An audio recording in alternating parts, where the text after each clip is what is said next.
I'll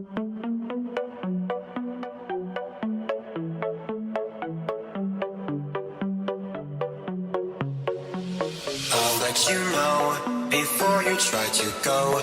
Now this is my own show. Not a script or flip could make me stop, so just behave. I mean, there's no escape. Let's hope you make that drop, because you really don't want to take me off. And oh, what fun. I will tell you what to do and you will get it done. And oh, don't run. You'll find your nightmare here has only just begun. Welcome to my horror show. Now it's out in 3D. Oh, I bet you thought you'd seen the last of me. Are you reading the walls? Did you get my clues? There's a debt to repay for now. You'll do. Welcome back to another episode of the Dummies of Horror. I am your host, Tim. With me is Mushroom. What is up, baby? Hello. How are we this week? You excited to pump up some more decades? I'm so excited. I am. So excited. I'm indifferent. I'll be honest, man. I'm indifferent. It's been a bit of a struggle for me to try and get as many movies as I can watched. But, I'm alright. yeah, you're fucking killing it, man. You've got, like, heaps under your belt. But It's almost like I don't have these tiny lives to make sure I don't die all the time. Yep. And it's going to get harder for me because my children are starting sport this year. Like, my son's starting soccer. So there goes, like, my weekends. Oh, no. Yeah. Yeah, dude. Fucking... You don't even consider that when you're a kid, what a fucking time suck you doing sports is. And then I know for me, I felt like I was being forced to sport. Yeah. As well. And so it's like, not only do I not want to do this, I'm sure you don't want to be here either. Yeah, I'm sure that they didn't. But... Like, so why are we here? What were we doing? You should have just let me stay home and play Sega. Yeah. I think you have to, as a parent, you have to, like, put them into sports. Because then otherwise, if you don't, you're regarded as a bad parent. Well, don't put me on top of a fucking candy shop. Yeah, fair enough. That's your life. Sorry. Anyway. Anyway, welcome to the the Dummies of Horror. We are this is episode 256, by the way. We are the show that comes to you bi-weekly that teaches everywhere. That teaches a thing or two to the dumbest little guy about the genre we love. And we are continuing our Decades of Horror breakdown, where we put all the decades up against each other and we find out which is the greatest decade in the horror genre. And speaking of, last episode, we did the 1930s versus the 2000s, and you and me couldn't come up with a winner. It was a tie. It came to literal blows. It did. I think it's going to be different I this drove time. down to Dapto, and I kicked him in the shins. Because everyone knows where Dapto is. Yeah. Thanks for Koala telling Man everyone lives. where I live, by the way. Oh, sorry. I'm in Stanmore. Come find me. For our Australian people that know where those places are. Don't come find me. There's lots of people in Stanmore. You won't find me. That's true. There's a lot of junkies in Dapto, so you won't find me either. See, that sounds great. Anyway, so yeah, we couldn't come up with a decision on what decade is better, the 30s or the 2000s. So we put a poll out for you guys. And you guys have delivered. So without further ado, here's the winner of the last matchup. With a total of 6 votes, the 1930s gets beaten by the 2000s that had a total vote of 18. Yeah, I think they put up a good fight, but it turns out the general public not huge on 1930s horror movies. Look, Don said it perfectly. He said that the 30s is probably the better decade, but because of the lack of horror compared to the 2000s, that's where it falls. Yeah, which is fair. Yeah, I've got to agree with Don there. He does make a compelling case. So, unfortunately, the 1930s has been knocked out, and the 2000s moves on to fight another day. But Congratulations, 2000s. we are here. You did it. We are here to decide which decade is better, the 1950s or the 1970s. And, yeah. We'll get into that later on in this episode. Before we do that, we have the usual fucking show to do. We're going to talk about what movies, besides the decade movies we've watched. We have a question to answer. We've got all that fun stuff to do, so... Important shit. Pretty much, yeah. Unless you have anything else to say... No. No, nothing? You Nah. you good? You happy? Oh, quickly, What? I do just want to say one thing, actually. I Go on. had the honour of being a part of... speaking of Don, I had the honour of being a part of his show. A few... Well, it was in December. We recorded in December, but the show came I out... must have missed my message back then. Next time... I was a part of Don's podcast called the Horror Countdown Podcast, where we take a subject and we do a top 10 list of it. And my topic that I decided was the best Australian horror films. Oh, that's So- an odd one for you, seeing as you don't like Australian horror movies. I know, right? I gave him a list of different options, and that's the one he chose. So that's cool. That's cool. Fair enough. It was What's your kind top three? Save us some time. No, go and listen to the show. Fine. So the Horror Countdown Podcast, it's a great fucking show, man. If you like countdowns, like talking about movies and countdown shows. I miss Molly Meldrum. There's a joke for 4 people. Yeah, exactly.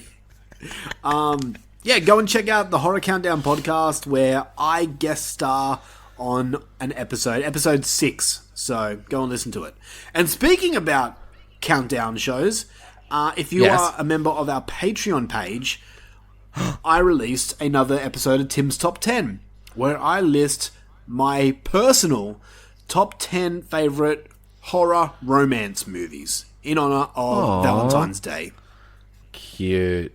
Yep, so if you want to listen to that, go join us on Patreon. We got so much shit over there. What's that bracket we did the last month? Best Hero. Yeah, Best Hero. Best- Yeah, I remember. Best Cinematic Hero. So if you want to hear us discuss who's the best hero in film, go and check that out. And if you know the show, maybe somebody gets butthurt. Yeah, I won't give anything away, you motherfucker. You'll never guess who. Anyway, that's it. Let's get into the goddamn show. We're going to start with question of the week.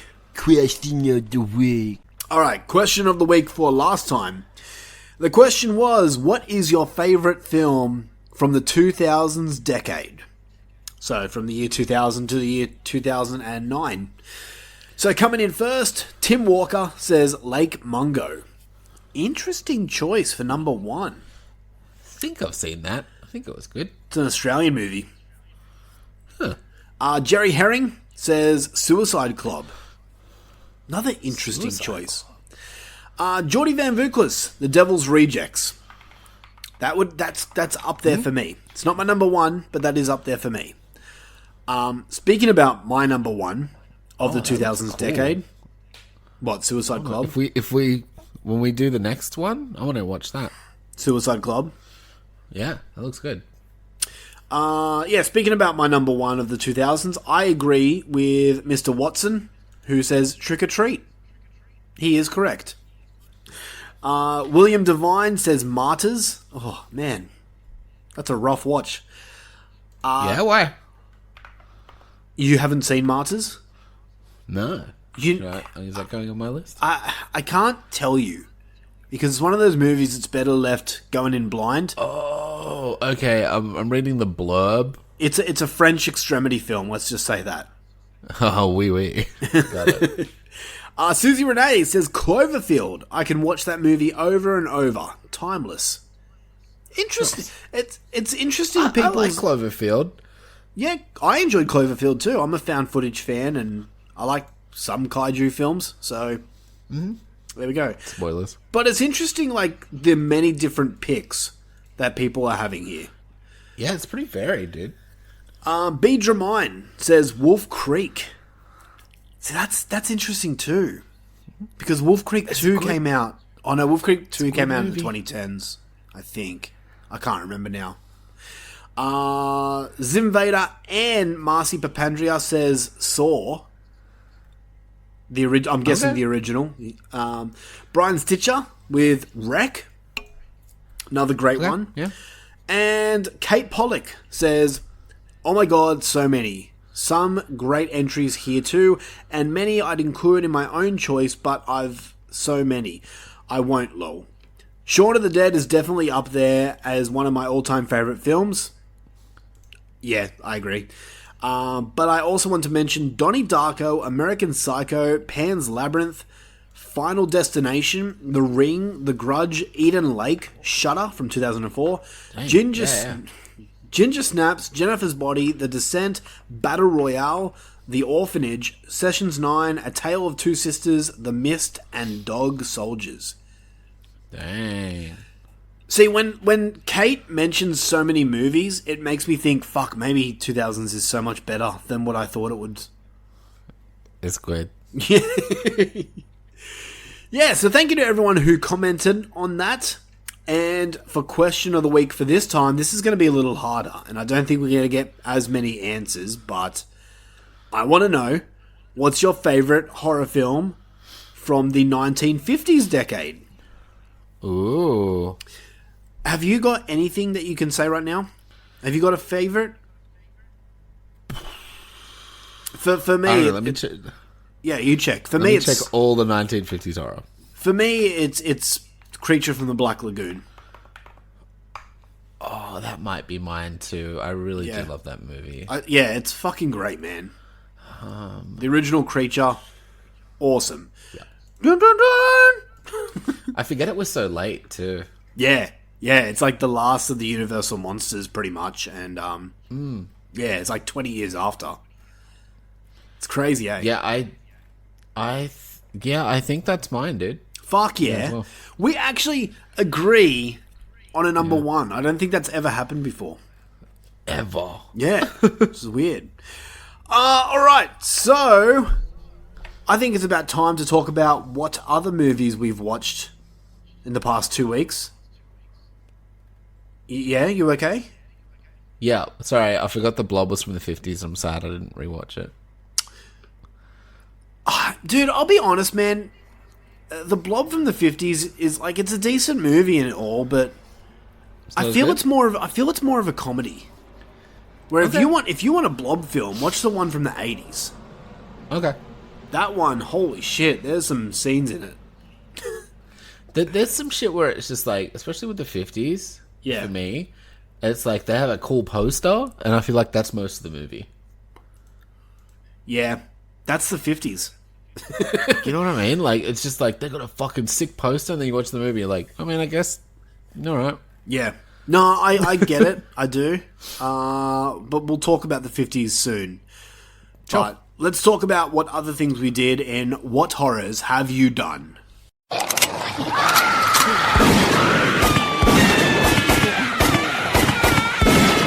What horrors have you done? So the only movie I watched that wasn't part of these movies was Trunk Locked In from 2024. Because Tim watched it. Melina wakes up disorientated in the trunk of a speeding car and discovers to her horror that she is missing more than her memory. With her mobile phone as the only link to the outside world, she wages a desperate battle for survival. This was interesting. It was pretty decent for what it was. Yeah. There was a lot going on, story-wise. Mm-hmm. Maybe a smidge confusing. But all of the, let's say, gory bits was pretty good. Like, it all felt really, like, effective, if that makes sense. Yeah, I get you. And I think it was really well acted for how many people there were in it, really. But it just didn't completely grab me. But it was still really enjoyable. I get you 100%. I think we have the same feelings with this movie. It didn't grab me. Yeah. It was like, yeah, I felt the same way. Like, I was watching it, and I'm like, there's nothing super wrong with it, but I'm just not mad into it. I think it's mostly the story, because I was like, I was intrigued, and then they'd reveal stuff, and I was like, okay. You know, like... Yeah. And then I'd get confused. I'm like, wait, hold on, who's that? Well, who's this guy? And then you kind of find out everything at the end. You're like, oh, okay, but we went in like a really weird way of getting there. Yeah. But overall, like a Zim, like a straight Zim. I'd probably go a Zim minus. Okay. Fuck, okay. So you liked it more than I did. Yeah. But I enjoyed it. I wouldn't watch it again, but I wouldn't tell people to not watch it. Yeah, I think that's like, I gave it a 6, and like while I was entertained while watching it, it's not a movie that I'm probably not going to even remember at the end of the year. Same. It's going to be middle of the road. Yeah, just a filler movie to sit there in the middle of your list. Yep. But let's just quickly discuss 2024 so far, because we're in the middle of February right now. And I don't know about you, man, but like this year, I'm just not feeling this year at all. Same. And also, like, I've been looking at the movies like every week for something horror to come out. Yeah. And there's just nothing. I know that there is something, there's like 2 things coming out this month. I'm sure I saw it. Now I'm going to have to go into my fucking cinema app and have a But look. we're like almost into March, dude. Yeah. Yeah. See, I haven't even seen fucking Godzilla yet because it still hasn't come out. Oh, Baghead is coming out next Thursday. At the movies? Yeah. And then something else. There was something else coming... Oh, maybe not. Oh, Imaginary's coming out at the start of March. So... I mean, there's 2, and there's another movie coming out in March called You'll Never Find Me. Don't know, but I don't know. So far, like, firstly, I'm struggling to even find horror movies on any streaming service or any VOD or anything. And then when I do find something, I'm just not interested in it. See, March is like kind of got a few. Yeah. Like, that's when all the blockbustery type ones come out. I'm assuming that's like the first school holiday. It's Easter, that's why. Yeah, okay. Well, then, yeah, They all want to be Ghostbusters. around Easter. Ghostbusters comes out at the end of March, so... Yeah, because it's Ghostbusters and King Kong Godzilla, the new one. Oh, shit. Is that March? Yeah. Fuck, alright. You'll Never Find Me, Ghostbusters, Immaculate looks horror-ish, and Godzilla. Okay, so maybe there is hope for this year. Maybe it's just a slow start, I hope. That's what I'm... Yeah, but, like, last year was a slow start, and it picked up, like, the middle to end of the year, so I'm hoping this is kind of the same thing. Yeah, I hope so, too. But, like, so far, yeah. Last year I had a movie that I could, like, proudly say This is going to be in my really top 10. loved. Yeah. Yeah. Yeah, last few years I've had, like, a movie like that. I mean, I have one, but you didn't like it, so... Which one? Oh, that fucking movie. What's it called? Destroy All Neighbors. Yep. Yeah, that's going to be in my list. That's going to be on my list, probably. Jesus Christ. Okay. Is that it for you? You got anything else to talk about? That's my one movie. I got another thing. I Yeah. don't know if it counts, though. Yeah, go for it. We went and saw Wednesday 13. Oh, did you fucking go? Yeah. It's not Wednesday 13, it was the Murder Dolls. It's Wednesday 13 plays the Murder Dolls. So wasn't it the rest of the band? No, I don't think so. Oh. It was just the rest of that was just like his band. Like his like solo band, and they were just playing Murder Dolls, just Murder Dolls stuff. How was it? It was really fucking cool. It was really good. For people out there that have no idea who the Murder Dolls or Wednesday 13 is, can you please explain? Oh, sure. So way back when, there was this dude called Wednesday 13, and he had this band called Frankenstein Drag Queens from Planet 13, and they basically, he wrote just like a shit ton of horror themed,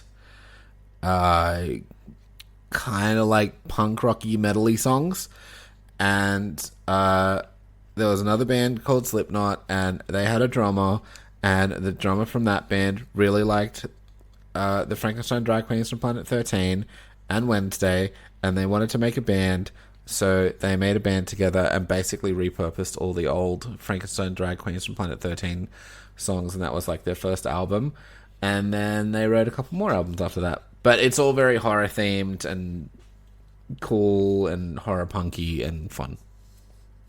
If I was to play a Murder Dolls song at the end of this episode, which one should I play? Dead in Hollywood? Oh, yeah, okay. Alright. Did they play that? Right? Yeah. Fucking hell. I think they closed with that. I knew I should have gone. Like, they played I Love to Say Fuck. Yeah. Really close to the end, and then, yeah. We had a good spot, too, so it was good. Did you see anyone that you knew there? I did. Okay. I saw, I mean, we don't have to name them on here, but No, I can tell you. we'll talk off air. Okay. That's mad, dude. Just 3 people, if you know who those 3 people are. But that's about it. Yep, I know those people. I didn't realize you were going. Yeah, I swear I told you. Fucking hell. Because we were going to go, and then I'm like, money's tight now. Because I was really surprised to not see the people that are usually at everything there. yeah.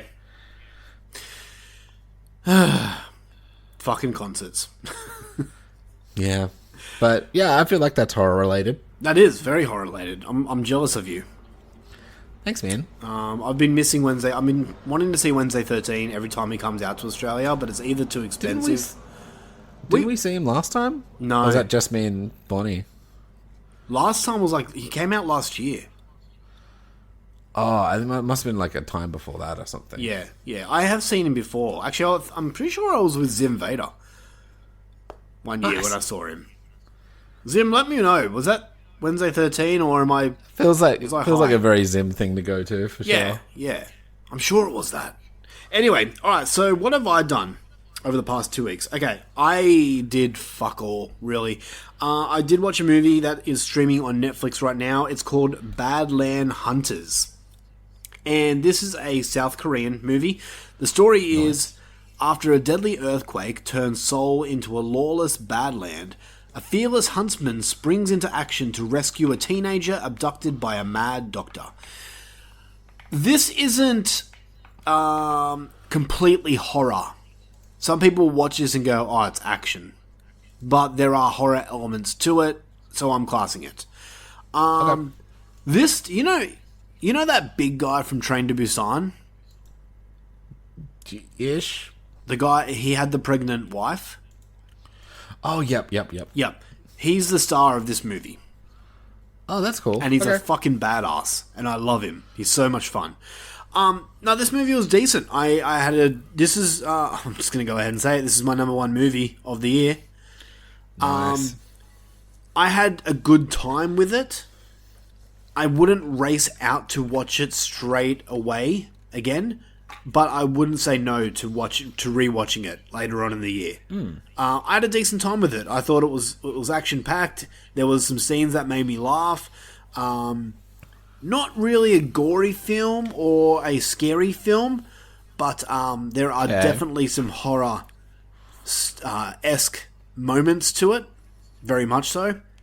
So yeah, if you want a South Korean action/horror film, then it is streaming on Netflix right now. It's called Badland Hunters. You can watch it in English dubbed. I didn't find it that bad. I just could not be fucked listening to Korean. I feel ya. It was late at night. I'm just like, I just can't be fucked right now. And I didn't find the English dub that bad, so you can watch it in that. Yeah, I give it a 7.5 out of 10. I watched Trunk in dubbed, so I get you. Oh, did you? Yeah. How was that? I didn't. It was decent. It was fun. Okay. A few other things that I watched that I'm not going to go too into because they're either not horror or they're just repeat viewing that I've seen before. So I will mention this. Streaming on Netflix right now, there's a new animated film called Orion and the Dark. This isn't horror, but it does feature some creepy-ass moments.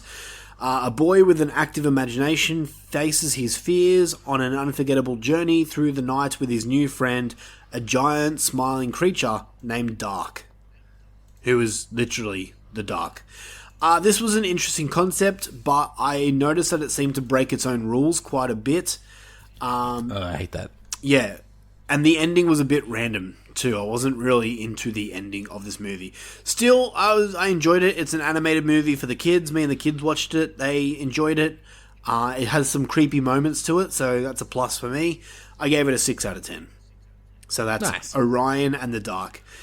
And then my sister came over, and she wanted me to show her some horror movies.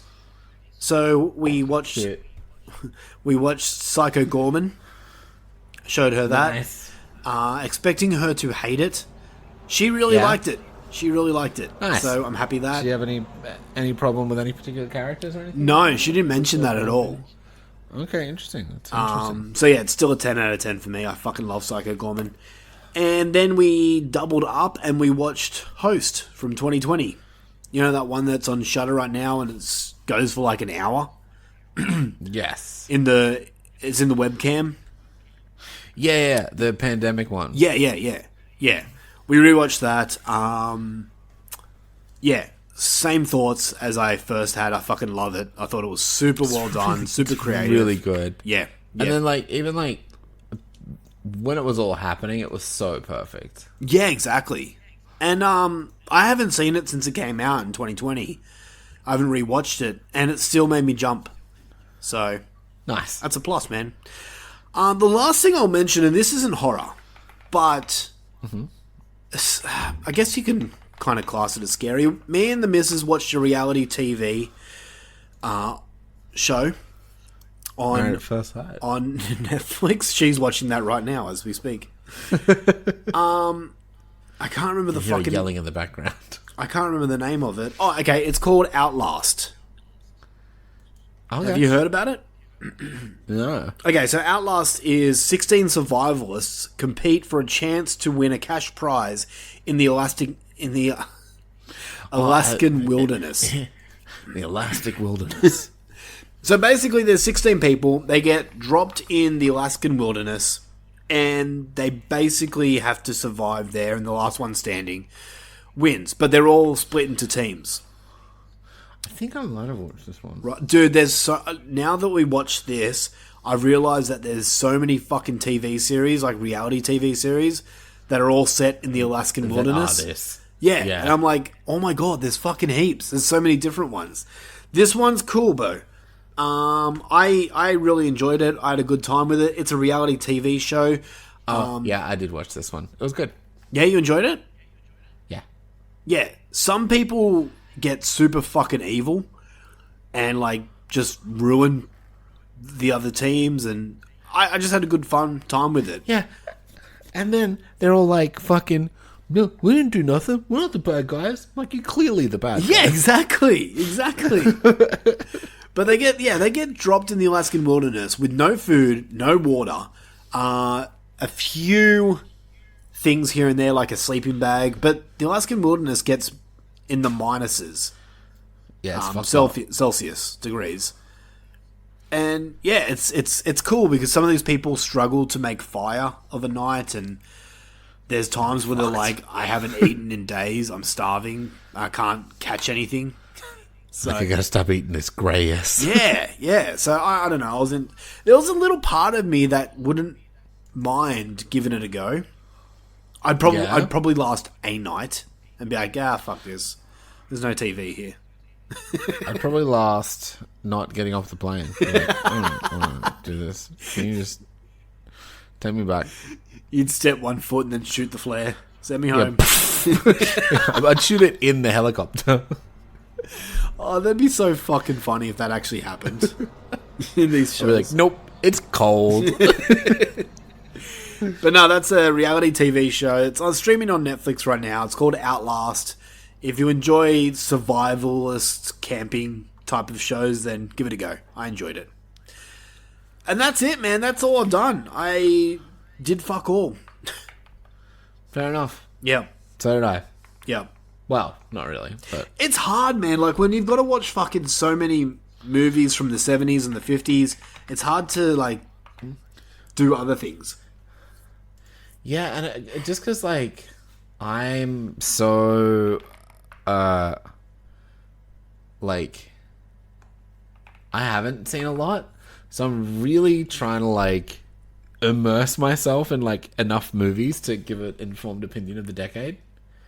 Yeah, exactly. I get ya.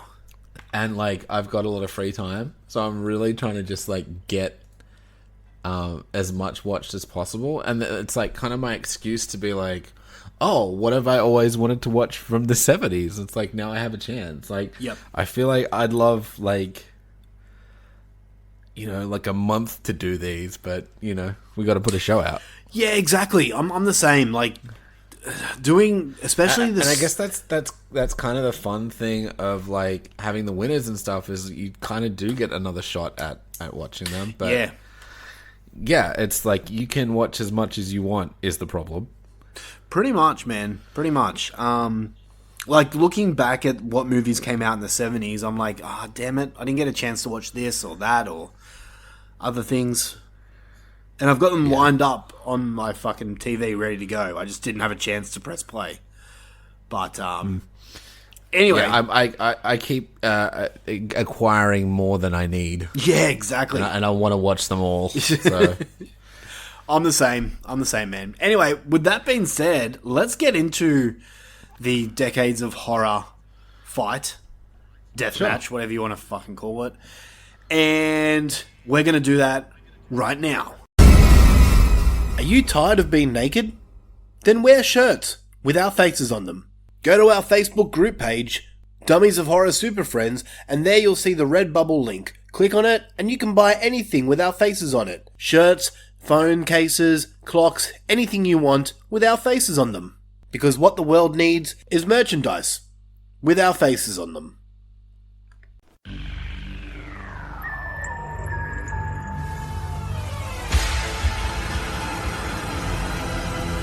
And now for our feature presentation. Alright, so it is time to discuss the 1950s and the 1970s. Just before, like, don't give anything away, but in your mind, do you have a winner? No. Wow, okay. Because I Actually, I think I do. I definitely do. I think I do. Not giving anything away, but I think this I episode... think I know yours too. I think this episode we're going to have a winner. Yeah. I doubt it will come to a tie, but we're going to start... You never know. Your categories are tricky. They are, and then you might talk me out of it for something, but we'll see, man. We'll see. We're going to start with the 1950s. We're going to talk about what movies we watched from the 1950s and then all that, and then we'll go in with the 1970s, and then we will have a little the fight to finish off the episode, and we'll come up with a winner, hopefully. Nice. So let's start with the 1950s. I say there are things better left unsolved. Who knows what waits for us in nature's no man's land? Unbelievable, fantastic, but I tell you it could happen. Science couldn't explain it, but there it was, alive in the deep, deep waters of the Amazon. Godzilla, king of the monsters, alive, surging up from the depths of the sea on a tidal wave of terror. An armored giant, wreaking his prehistoric fury on modern man. Stay in your homes, I repeat. Stay in your home. I tell you, gentlemen, science has agreed that unless something is done and done quickly, Man, as the dominant species of life on Earth, will be extinct within a year. There is no word to describe them. I'm Vincent Price, and you're invited to my party in the house on Haunted Hill, where so far the ghosts have murdered only 7 people. So won't you come and make it 8? So the 1950s. 1950s horror movies contrast radically with their 1940s predecessor, understandably. They were reflecting a whole new world. The Second World War left over 40 million dead and millions more exposed to the full insanity of man's inhumanity to man.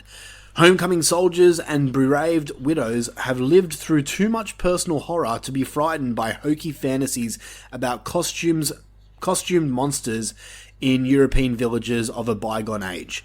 The era of horror movies framed in fairy tales was over. 1950s audiences wanted stories that connected directly to their lives, to the ever-expanding technology in their homes and workplaces. They also wanted horror movies that played to their fears, stoked by politicians, of the shadows that lay beyond their immediate personal experience of a shiny American dream. So, the dawning of post-war posterity in the United States brought with it a new breed of monster, adapted for survival in North American swamps, deserts, small towns, and suburban homes. The horror films of the 1950s are usually situated in the present day, and many of them riffed off contemporary technology run riot. They offer a different escape hatch to the horrific films of the 1930s.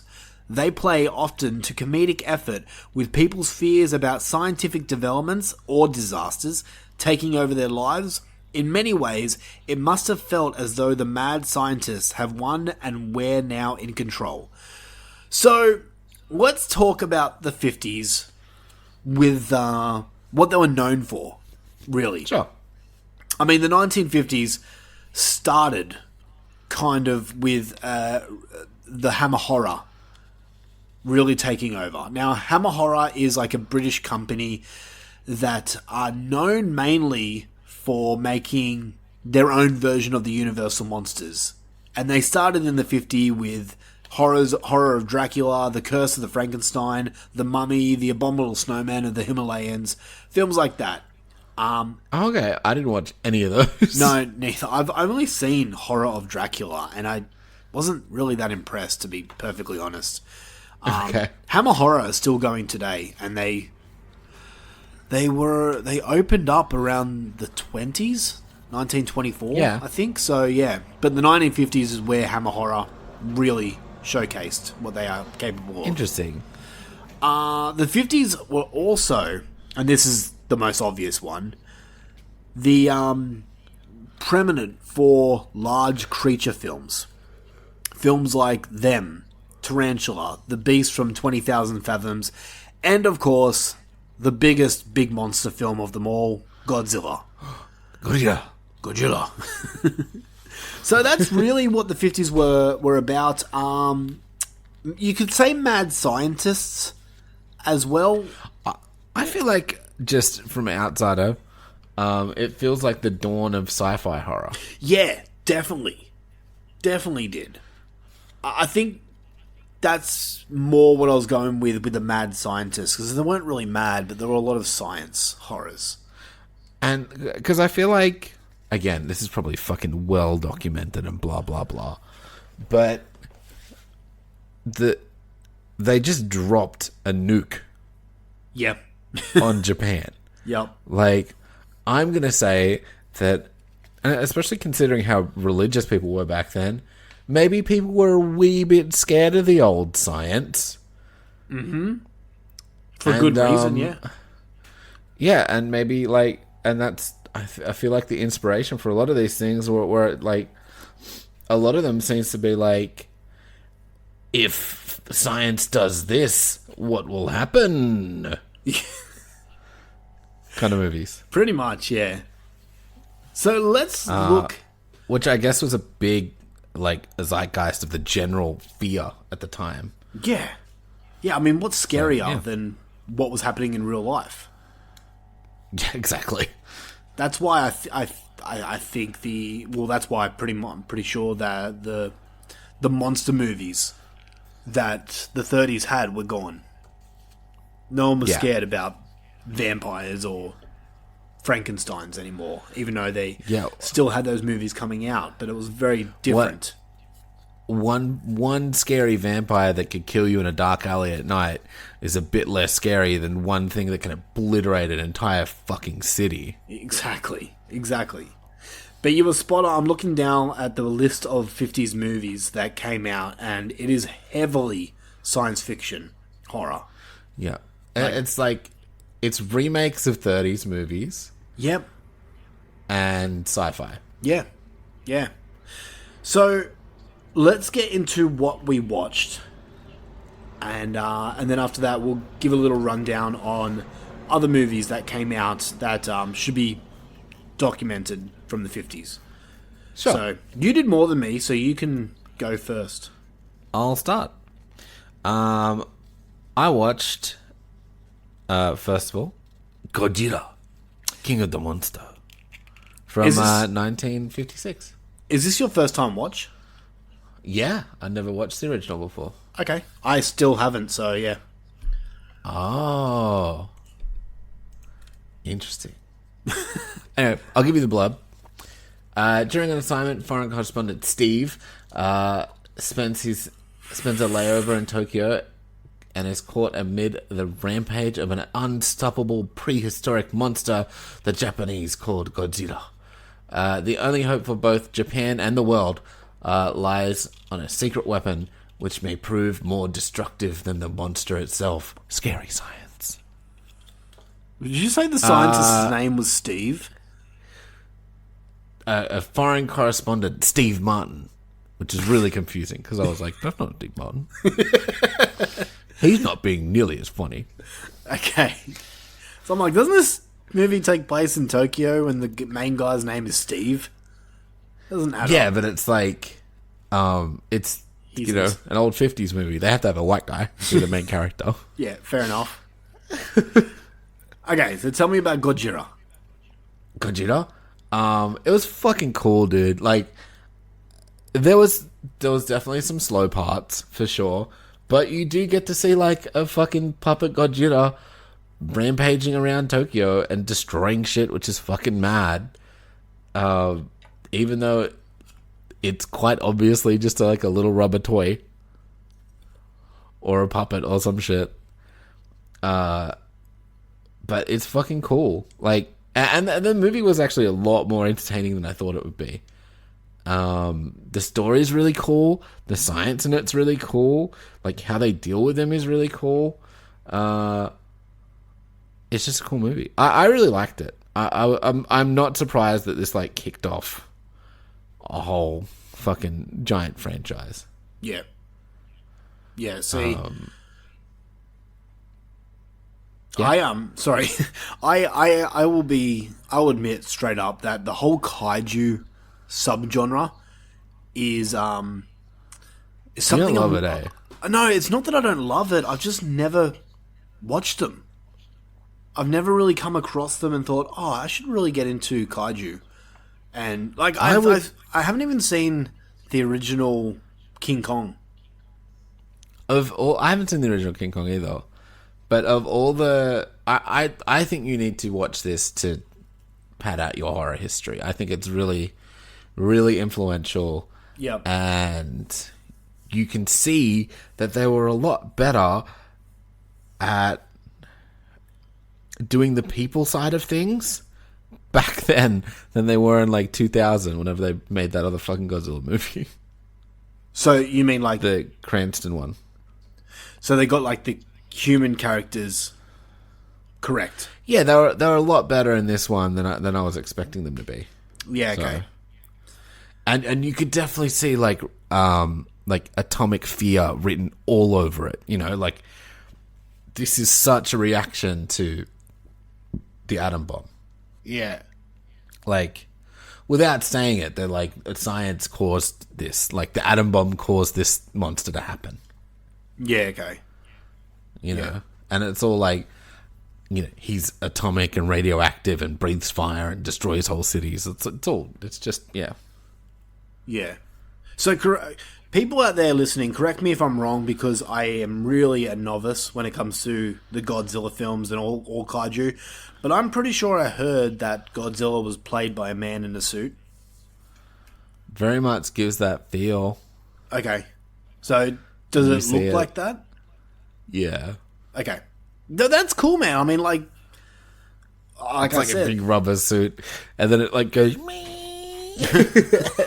like it looks like a suck puppet. It's like Does the Godzilla roar sound like the American Godzilla roar?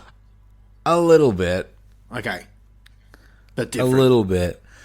But the score is the same, which is cool. Huh, okay.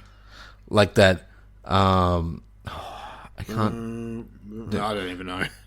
Yeah, but that's the one that was like, burr, burr, burr. That's in this. Okay. Yeah, now I'm kicking myself that I didn't watch it. I think if, like, it's like an hour and 20. Yeah.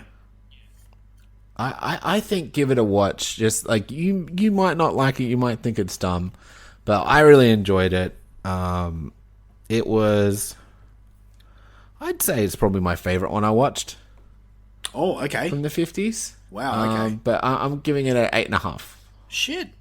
All right. There are slow parts in the middle, but it's so influential. It's so much fun to see, like, the earliest version of Godzilla for me. Yeah.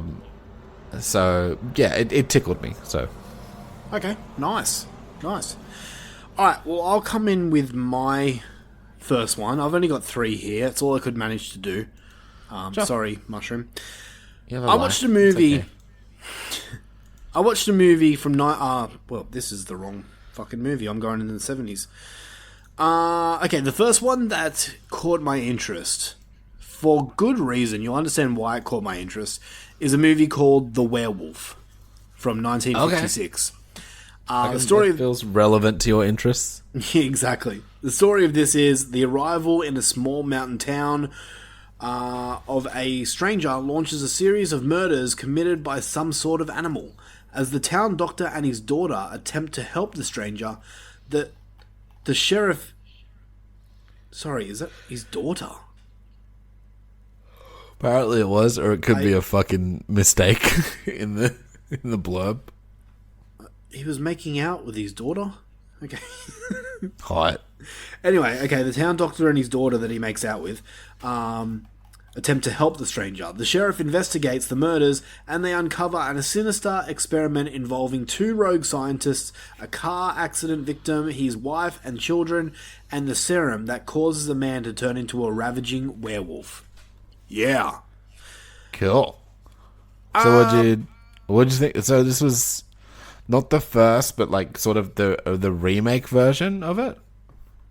No. This is a completely different tale of a werewolf movie. Got it. If that's what you're asking. Yeah.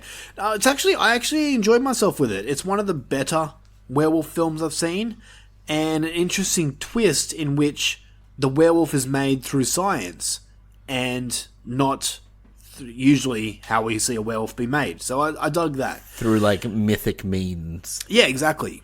The effects are decent and very reminiscent of the Wolfman. The only nitpick I can give it is, and I think maybe this is just a thing in the 50s, but the story did drag for me a little bit. But that could just be a product of its time. But either way, man, I enjoyed my time with it. I gave it a 6.5 out of 10. I'll put it up there as one of the better werewolf movies that I've seen. So that was nice. The first. And it had a good chunk. How was the transformation? How'd that look? Very much like the Wolfman. Okay. So basically exactly. Cut to. Yeah. But the werewolf... I don't know what I prefer, this werewolf or the Wolfman. I mean, the Wolfman's iconic. But this werewolf seems or looks more ferocious. Looked better, yeah. He looked scarier, I'll say that. Yeah. He doesn't... He acts very much like the Wolfman, if you understand what I'm saying. Yeah, I think so. Yeah, so... Either way, man, decent movie. I enjoyed it. Not a movie I'd return to any time. Yes, exactly like that. And didn't much use his claws or teeth. Yep. So, yeah, pretty much. So that's The Werewolf from 1956. Alright, your next one. Cool. My next one is a movie from 1956, The Invasion of the Body Snatchers. Haha. Alright. A small-town doctor learns that the population of his community is being replaced by emotionless alien duplicates. Yes. That is the movie. Yeah, it's pretty much it in a nutshell. By golly, I liked this movie. It was good. Yeah? Yeah, I really enjoyed it. It's just,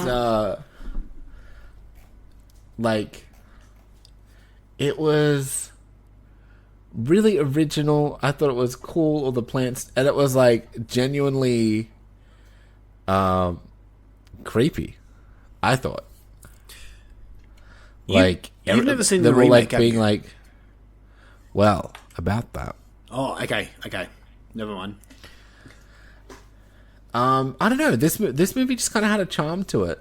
I liked the idea of the plant people. I kind of liked the emotionless, kind of not knowing who's been replaced, and them sort of finding out too early and too late. And there was lots of twists and turns, and it was actually one of the better written 50s movies. I really liked the characters. I really enjoyed the, action in it. It was just a fun 50s sci-fi horror movie for me. Nice. So what would you give it out of 10? Sorry. I'm going to give this one just a straight 8 out of 10. I really quite liked it. Damn. Killing it with the 50s movies. Yeah, I get, here's the other thing, right? I don't know how you're picking up, but I'm just going best movie from 10 years. Yeah. You know what I mean? I get you. And so it's the chances of it genuinely being good, at least good, are very high. So I enjoyed it, and I just there's something about the 50s people and the way they talk that just tickles me. And where it's just every movie from the 50s just seemed to be hey, what's happening here, sir? And they're probably not what you're saying is happening. And it's oh no, it is what is happening. You nailed that. That's most of them. Yeah, If only we could go back. I don't think that's happening at all. It's you're an idiot, sir. Get out of here. Yeah. So it's funny for you. Yeah, they tickle me, and they're always there's always a doctor or a journalist. Yeah, there is It's it's the Mad Libs version. Is pick a doctor or journalist, and then pick an alien. What alien do? Okay, solution. Yeah, you nailed it. Yeah. All right, nice. So, yeah, this one was good. I enjoyed this one. Very cool. What is it called? Invasion of the Body Snatchers. Invasion of the Body Snatchers. Sorry, I started the reading. original from 1956 by Don Siegel. There we go. Alright, my next one, I watched a movie from 1958. It's called How to Make a Monster. The story of this is when Master Monster Makeup Man, Pete Dumond, is fired by the new bosses of an American international studios, he uses his creation to extract revenge. Let me explain what this movie's about. Basically, we have a dude who does the effects and prosthetic makeups for movies. Right? Yeah. And he's basically That's very meta for a 50s movie. Yeah, exactly, man. he's basically like Tom Savini, right? He makes a lot of monsters for films and stuff like that. And then the fucking new bosses, because these new guys come in and take over this production company. Yep. And they're like, and now see here, sir, monster movies are a thing of the past. We're talking about romance now on, so you're fired. They're old hat. That's basically how it says. And then this guy... And he's like, but this is my whole goddamn life. I've been making the monster makeup for a long time. I honestly feel like that was a line in the movie. What you just said. Well, we don't care here, sir. We want to make a different kind of movies now. Oh, but what am I going to do? Well, we don't really care. Get out of here. Here's your hat and cane. Did you watch this movie? No. Okay. Yeah, make sure everybody's smoking cigarettes on the way out, too. Fucking hell. Oh, also, is there a girl somewhere? She can have a job. It's kind of there. There's like, and a girl. Yeah. So sometimes they'll make her into a scientist, too. Like, get out of my face, Jimmy. I'm a scientist too. Why is she from South Park?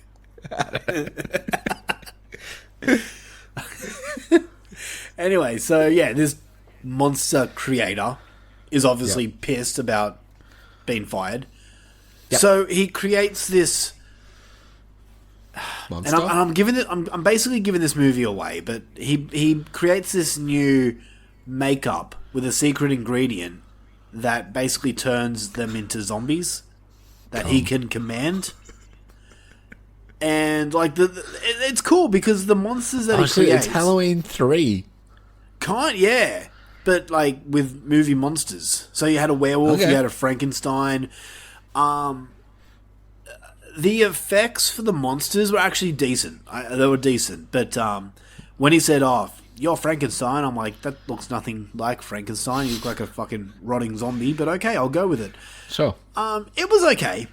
This movie was okay. I had fun with it. It's nothing that I can rant and rave about. That you need to see this movie. It's the best. Yeah. But it was very meta, and that's the first thing I thought. I'm like, wow, they were doing this shit back in the 50s. That's interesting. Yeah. So I liked it. And it was a different style of movie. Like there was no scientists. There was no like damsel in distress. Yeah, it sounds really interesting. Yeah. But like much like when you were talking about Trunk, this movie, I did enjoy it, but it just didn't hook me as much as I wanted to. Yeah, it's a very predictable movie. You know, I mean that's the tricky thing with a lot of these movies is we not only do we know the tropes, we know that the tropes that they've tried to subvert in the 60s and the 70s and the 80s and all the way up until now. So we're like so far ahead of them. Yeah. You know? Exactly. Yeah. So either way, man, yes. Like back in the day, these were really original and creative and stuff, but now it feels paint by numbers just because they're like, how to like metaphor it? So these guys are using like red, blue, and yellow. Yeah. You know?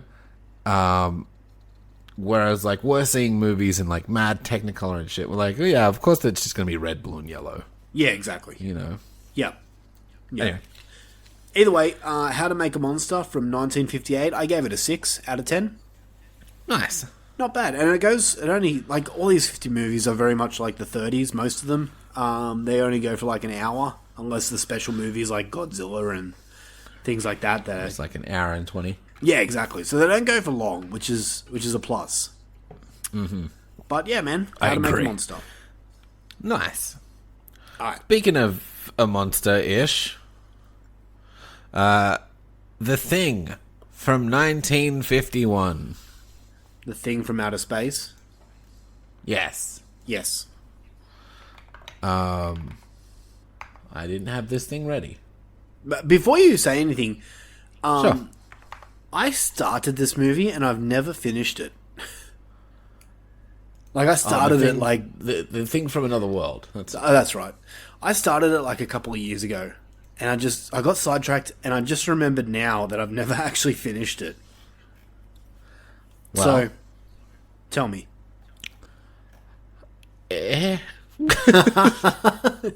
There we go. They couldn't all be eights. I didn't love it, okay? Because, like, I was expecting The Thing.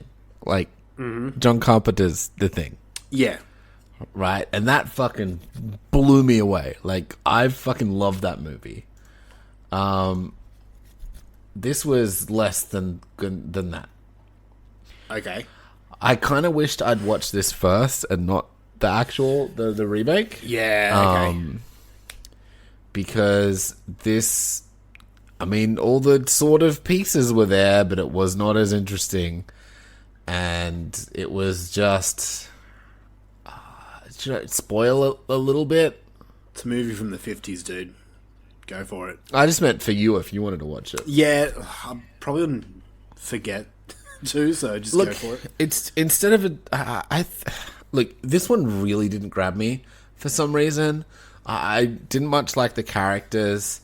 Again, it's just like, we're all scientists on the Antarctica, like, you know the story. Mm-hmm. But the alien is just a Frankenstein-looking thing. Oh, so you actually see the alien? Yeah. You see the alien.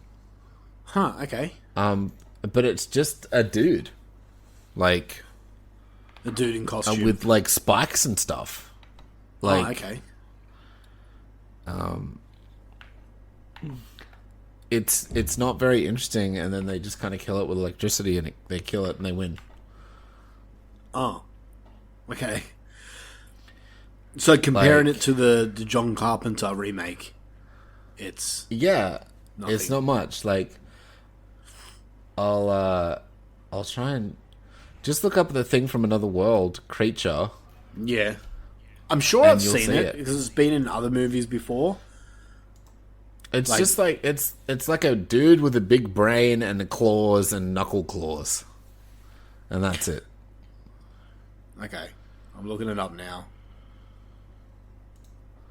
But okay, like just, so and that's it. Fuck? That's the whole it. Wow. Does it transform at all? Yeah, like it grows into that. Yeah, but it doesn't transform. Like it's an alien organism and all that stuff, but it's not like it's copying us, but it's not copying us in the sense that like it's making an exact copy. Yeah, okay. Like it doesn't look like one of the other characters or anything like that. It's its own thing. Right, okay. And then they kill it with electricity, and then it's dead, and then everyone's fine. Whereas, like, the 80s one was, like, a head fuck. Yeah, yeah. You know? So, yeah. Just disappointing. I gave it a 6 out of 10. Wow, okay. It was fine. You still gave it a pretty decent score for a movie that you were disappointed by. Yeah, it's still decent, but I think me seeing the remake worked against it, but if I was, like, sort of looking on its own, it's probably a decent enough movie for back then, you know? Yeah. Okay, I gotcha. You still got 2 more, don't you? Yep. Are you done? I've got 1 more. Okay. Alright, well, I'll go in with my one, because I'll be kind of quick with this one. Sure. This is a movie that I've been wanting to watch for a long time. And we're talking about Alfred Hitchcock here. Ooh. So I watched from 1954, Rear Window. Straight up, just quickly, this isn't a horror movie. It's a drama. It's a drama mystery, murder mystery, I guess. The story is professional photographer Jeff, my name Jeff, breaks his leg while getting an action shot from an audio race, which you don't see, by the way. You just hear him talking about it. Confined to his New York. Want to see that? Confined to his New York apartment, he spends his time looking out the rear window, observing his neighbors. When he begins to suspect, the movie says, yeah. When he begins to suspect that a man across the courtyard may have murdered his wife, Jeff enlists the help of his high society fashion consultant girlfriend and his visiting nurse to investigate. So the only real thing that I've seen about this story is the Simpsons episode where Bart I was breaks going to his say legs. the only point of reference I have is the Simpsons episode where he like spies on Flanders. Yeah. So I was expecting that. And look, okay. The Simpsons episode's better? Yes, for me. Look, I'm going to try and say it as nicely as I can. I appreciate this movie, but this was a fucking slog to get through. It's a near 2 hour movie, and nothing really happens until the last 10 minutes. Yeah. And I was just bored with it. There's so much dialogue that I didn't care about. I appreciate it for what it is and what it's done, but I just found it boring. And I know that's going to piss people off there because people are going to be like, it's a classic, you have to love this movie. I don't. It's my opinion, and I was bored by it. I think it's well made. I think it's well acted and all that stuff. That's why my score is a 6 out of 10. But the story just bored the shit out of me. That's fair. It's not a movie I'll ever watch again, and it's not a horror movie at all, unless you class a murder, which you don't see or hear, which I guess is the point of the story because you don't know if he did it or not. But whatever. Yeah. Unless you're a classic movie aficionado, I'd give this a miss, man. Rear Window just wasn't for me. Fair enough. So, and because I watched this and went for 2 hours, that's the last movie I could watch from the 50s. Which, yeah, I shot myself in the foot, but, yeah. Oh, you would have ended up just like the guy. Have you seen this movie? No. Okay. I haven't. All right. I was in the Simpsons episode bunch. Yeah, see, the Simpsons episode's fun.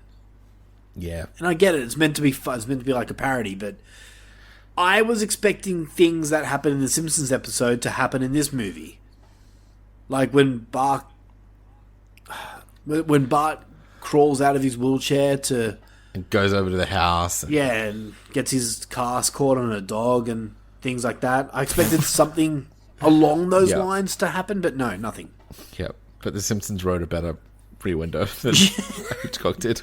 I'm gonna get blasted for it, I know it, but yeah, Fair whatever. enough. Alright, what else you got? I watched from 1954 Them. Fuck yeah. As a result of nuclear testing, gigantic ferocious mutant ants appear in the American desert southwest. And a father-daughter team of entomologists join forces with the state police officer who first discovers their existence. An FBI agent and eventually the US Army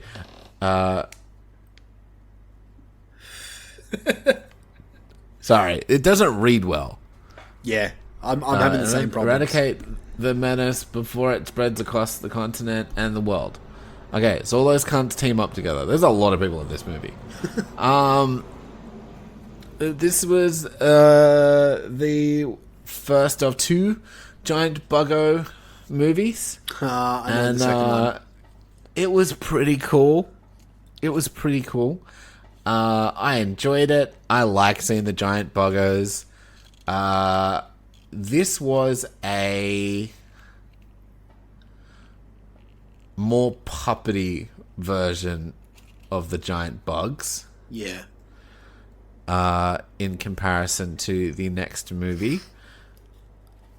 And although the puppets were funny, I thought the story was just... For a short, 1950s movie, there was not enough ants for me. I wanted more ants. Yeah, okay. And the story was just it was literally just sort of like how I read that thing, where it was just we're going to need the help of this person, and then we're going to need the help of this person, and then this person, and then this person. And eventually they get all the way into a city, and then it's just I don't know. The story was lacking, but the bugs were cool. I give it a Z-. So a 7 out of 10. I still recommend watching it. It's still really cool, but it's not as cool as from 1955 to me. And also, like, I'm in the minority here, but most people like them over Tarantula. So yeah, from 1955, Tarantula. A rogue scientist near a small desert town arouses suspicion of the town's doctor when his lab assistant is found dead from a case of acromegaly? Acromegaly?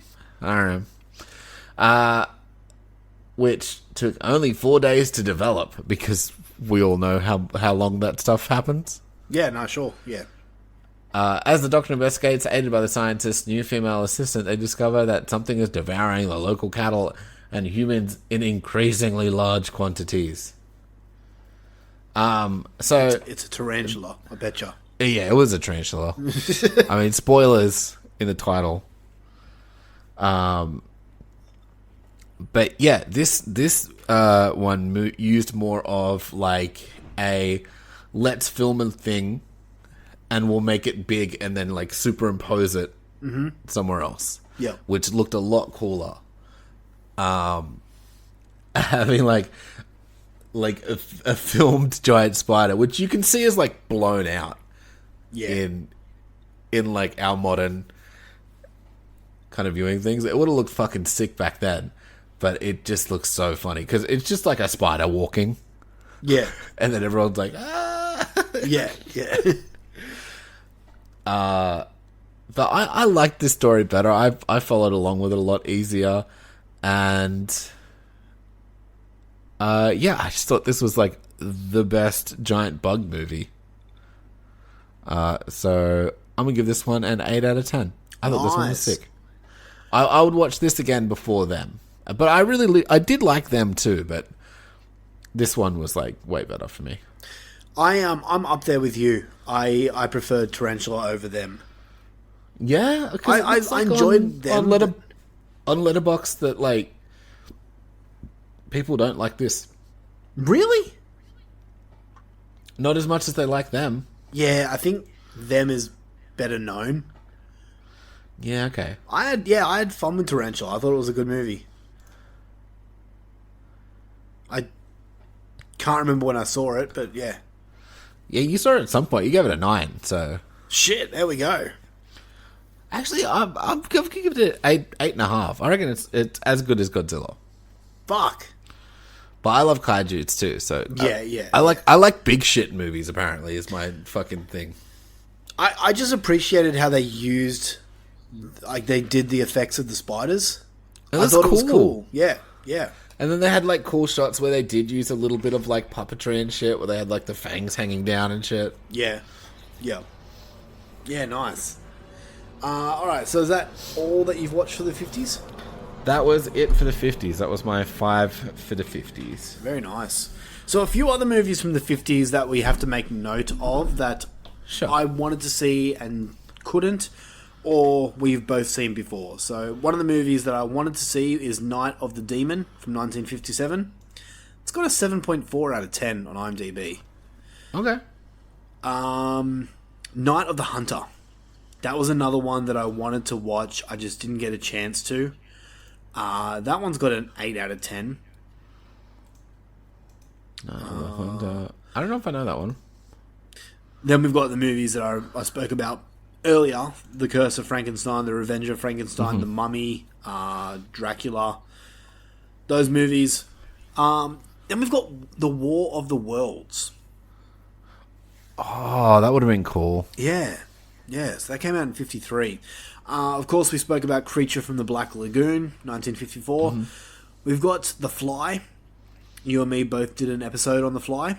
Good movie. I love The Fly. That was a good movie. Some Vincent Price movies that... now, I've seen House on Haunted Hill, which came out in 59. That's a great movie. Another one that I had loaded up, I just didn't get a chance to, was House of Wax. The original House of Wax. Yeah, I wanted to watch that too. Yeah. Fiend Without a Face from 58. So of course, we said Godzilla. The Blob from 1958. It's a decent movie. I just prefer the remake so much more.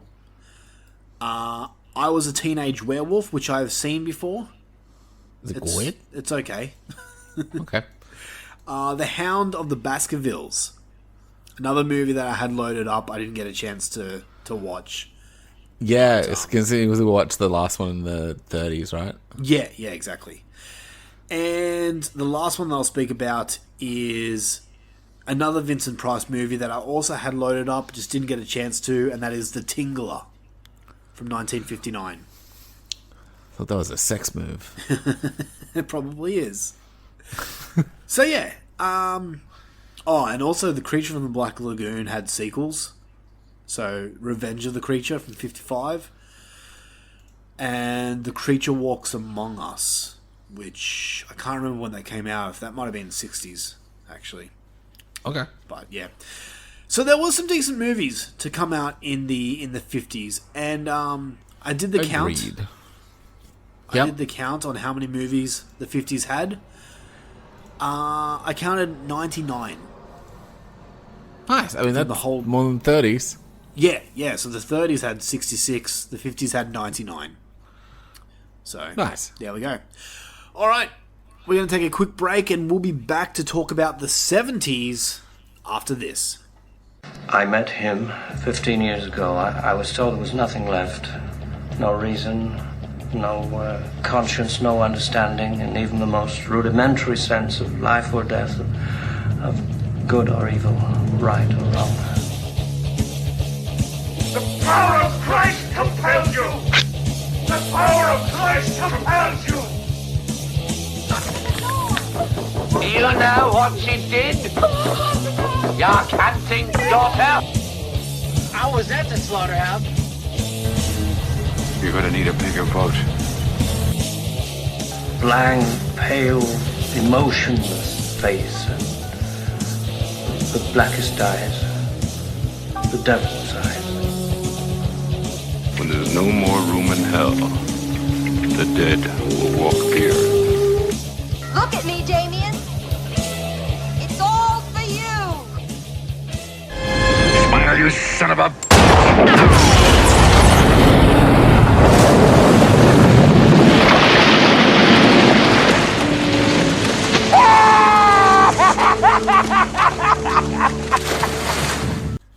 Horror movies of the 70s reflect some of the grim social developments of the decade. After the optimism of the 1960s with its sexual and cultural revelations, the 70s represented something of a downturn. By 1970, the party was over. The Manson family killed the Californian hippie dream, the Beatles split, Janis and Jimmy died, and it was downhill all the way from there. Nixon, Nam, oil strikes, skyrocketing divorce rates, and increasing dependence on daytime sedatives to cope with it all. The loneliness and selfishness of the me decade begat the age of depression. Fortunately, when society goes bad, horror films get good. In the 1970s, horror makes its way back into the cultural spotlight. Horror movies dealing with contemporary social issues and addressing genuine psychological fears were big hits during the decade. Consequently, big-name directors lined up to produce horror properties. This attracted big studio budgets that would have made Herschel Gordon Lewis's head explode. The Exorcist from 1973 was even nominated for 10 Academy Awards, winning 2. So, the 70s, man. Some regard this as the best decade of horror. But let's break it down on what subgenres made the 70s great. So I guess this is one of the first decades that we've looked at with subgenres. Or with major subgenres, anyway. Yeah. I mean, there was a few in the 50s and stuff, but like this was when you really had so much that you had to like define them, right? Dude, definitely. Let's take the family value, which is the crumbling family unit generated much fear and mistrust. We have movies such as The Brood, The Shining, Halloween, Alice Sweet Alice, The Stepford Wives, It's Alive, The Omen, and The Exorcist. Nice. With all forms of different families breaking apart. Religious horror was huge in the 70s. Blood on Satan's Claws, The Exorcist, The Omen, The Wicker Man, Carrie even, all resembled around religious horror. Yeah. Then we've got the Jaws movement. Of course, Jaws came out in 1975, and the Jaws rip-offs were rampant in the 70s. We had Jaws 1 and 2, of course. Mako, the Jaws of Death. Tintoria, the killer shark. Barracuda, Up from the Depths. Crocodile, Grizzly, Orca, Piranha, Killerfish, just to name a few. Was this kind of the start of the creature feature sort of thing? Pretty much, yeah. Yeah. Kind of with the success of Jaws. There was some before Jaws, obviously, but... Maybe there was some before, but, like, this was the start of it, like, being, like, a really big, like... Jaws was, for sure, the biggest creature feature, right? When Point. you say creature feature, you mean, like, real-life creature feature? Yeah, where it's, like, an animal that's gonna fuck you. Yeah, yeah. And then, like, from sharks, you branch off into, like, lions with Raw and movies like that. Bears with Grizzly. Which, have you seen Grizzly? I haven't seen Grizzly. Grizzly is basically the exact same story as Jaws, but with a grizzly bear. That's awesome. Orca, of course. Did you watch Orca? No. Orca's a really underrated movie, man. It's kind of sad. Really? Yeah. Okay. Yeah, there was heaps, dude. And then last but not least, I mean, there's more, but the biggest one is the start of the slasher genre. Halloween. Yeah. Black Christmas. Well, this was like all the rise of the serial killer in the 70s. Yeah. Too, right? Yeah, pretty much. I mean, it started kind of in the 60s with Peeping Tom and Psycho. But then with, like, Black Christmas, Texas Chainsaw Massacre even, Halloween, then it just rose up even more so. And then when we get to the 80s, I mean, we'll talk about that more, but the 70s is where it kind of started. So we're going to talk about the 70s, what movies we watched, and then go from there. So, Little Mushroom, do the honours. Sure. I'll kick us off. And I watched a movie from all the way back in 1971 called Zombie Flesh Eaters. Oh. Okay. I think it's got a bunch of different names, right? Yes, it does. Yeah, this is a movie for sure. So basically, on the Caribbean island of Matul, white doctor, very specific, David Minard, is trying to stem the tide of cannibal zombies that are returning from the dead. Arriving on the island are Anne and reporter Peter West, who are looking for Anne's missing father. The pair soon find themselves under attack from the zombies. Yeah. Zombie versus sharks. Yeah. And zombie wins? Yeah, I mean, it wasn't like a great white shark or anything like that. I'm pretty sure it was a tiger shark. So I was trying to work out what the fuck shark it was. It didn't look very big. No, if I can remember correctly, I think it's a tiger shark. Okay. It didn't look very scary. I'm just gonna... You talk, I'm gonna quickly look at it, because I'm a fucking nerd for sharks, so... After watching, like, a lot of 1950s movies, this was fun. Yeah. This was, like... This isn't a good movie. Right? Like, I'm not gonna go out and say, like... that this was like the most masterfully crafted shit I've ever fucking seen.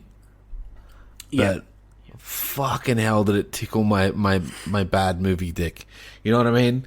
Like, it was gory, there was titties, there was dumb shit all over the place. It had the eye bit. Dude, for no reason. The eye bit, man. Holy for shit. no good reason. That fucking sucked. Yeah. But was great. I like how they kept reapplying the water zombies makeup because it was just coming off. The water. As he was eating that shark. I'm watching the scene right now, the zombie versus the shark, and it's 100% a tiger shark. But sick. Watching it now, like, tiger sharks are not sharks you want to fuck with. Straight up. Yeah. Like, because he was really getting into it. I was like, that's a dude in the water with a shark. Yeah, dude, it's actually a full shark, and this actor is like fucking with the shark and biting it, and yeah, it's like, dude, that's a fucking man-eater. Like, that tiger shark will fuck you up. And like, shark skin is like sandpaper, isn't it? Like, it's not smooth. No, it's rough. Yeah. Yeah. Yeah, it was just crazy. What a wacky movie. I really enjoyed it. Don't get me wrong, the plot's stupid. Everything's like, it's not good. It probably filmed for like fuck all dollars, but man, I had fun with it. What I'm just watching that scene there with the shark. I noticed that the zombie never like breathes. You never see any bubbles, which is such a small little I'm detail. assuming it's holding its breath. Yeah, but still, like, that's like the scene doesn't go for 10 seconds. Like, it goes for a good 2 minutes, which that's pretty impressive. But I'm sure they cut, and like it's obviously filmed in a tank, right? Yeah, or I think so. I'm pretty sure it looks like a tank. Yeah. Well, when I was watching it, it looked like a tank. So I feel like he's sitting on the top, and then fucking going down. Yeah. But still. And then, like, they probably got, like, professional divers. Like, some divers can hold their breath for a fucking crazy long time. Yeah. So it's probably nothing for a professional diver to hold it for, like, a scene. It's still but crazy. But it is, I will agree, it's crazy and a good detail. Like, it's... I haven't done the research on this movie, but the zombie actor has his hand inside the shark's mouth. And say what you want, you can't train a shark.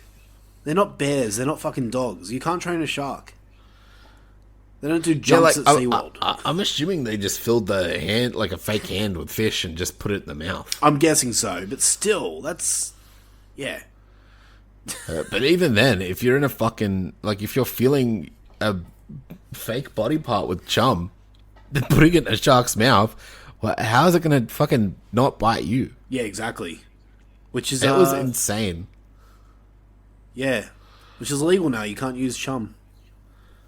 Really? Mm-hmm. In Australian waters, you can't because it attracts sharks to food that isn't actually there. Got it. So what's the next thing they do? And so they'll fucking, like, swim all the way out. Yep. Have the taste of blood. Because they blood. can smell it from age away. There's no food, and then they've got to swim all the way back. And if they were starving in the first place, they'll just die. Or they'll see the first thing that they come across, which could be a human. Could be man. Yeah. Yeah, so what did you give Zombie? I give it an 8. I really had a fucking good time with it. Nice. That's our friend Don and Nellie's favourite movie of all time. Really? Yep. It's a good time. I'd watch it again for sure. Yeah. I've only seen it the once. Maybe it's time for a rewatch. I liked it. Like, I didn't set the bar high. Like, I knew it was a bad movie. Yeah. But I super had fun with it.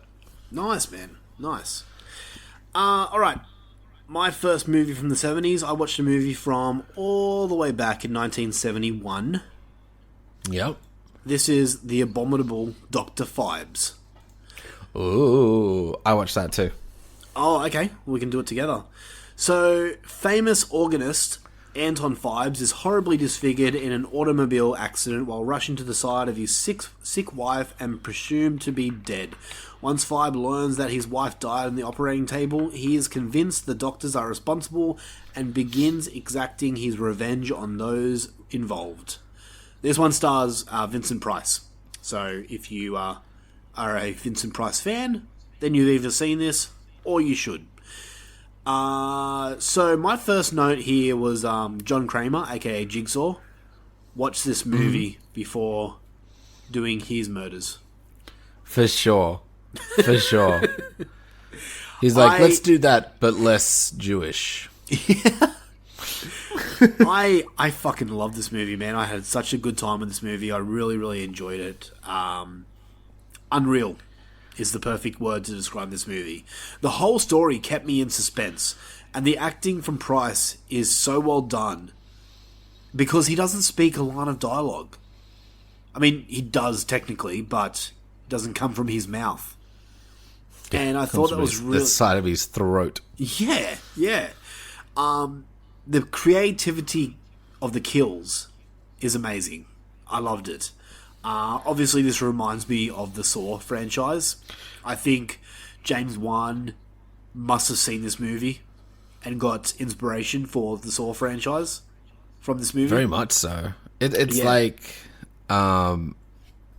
instead of them doing it themselves, he 100% like killed them. Like, but how creative. Yeah, definitely. And like, not to mention that this movie made me giggle, especially that unicorn kill scene. Yo. Holy shit, I was fucking pissing myself. It was a funny movie. It was, and it was weird. Like, was it made to be funny? Because I don't know, dude. This just feels like there was a lot of acid involved. Right? There must have been, yeah. Like, it just feels like they were fucking on some next level shit. Yeah. So what did you think? Yeah, dude, I fucking loved it too. I wanted more fucking faceless action. Yeah.